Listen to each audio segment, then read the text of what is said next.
My name is Vertie. I am a historic site interpreter and I work for the Division of Historical and Cultural Affairs. My typical day at the John Dickinson Plantation involves everything from paperwork and working with employees to doing what I love best, which is working with the public.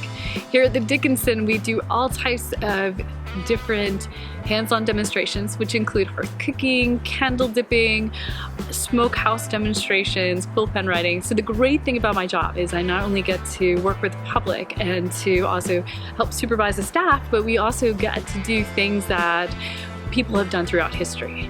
I started with the John Dickinson Plantation 11 years ago as a full-time staff member. I have a background in history from the University of Delaware. So my background in history gives me a wonderful background in research and working with historic documents. And it was that love of history and that passion that drove me to work for a museum. So a lot of people who work for museums have different types of degrees, but the wonderful thing about museums is that there are all types of positions for many different people. So my background is in history, which being able to work with 18th century documents, being able to read primary sources is a good thing.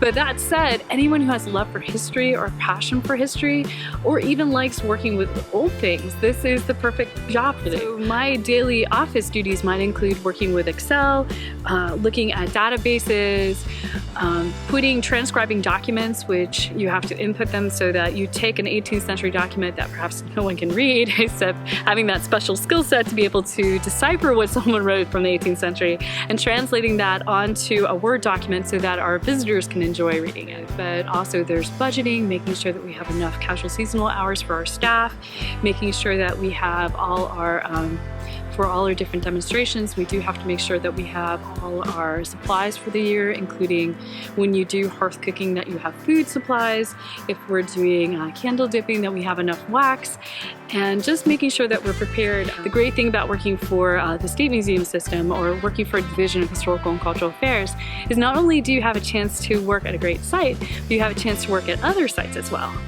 The one wonderful thing about my position is that you get to really, in a sense, my title, historical interpreter, really means that you're translating history so that people who might only remember history as a series of dates, you get a chance to actually tell people what those dates mean and how that impacts their lives today.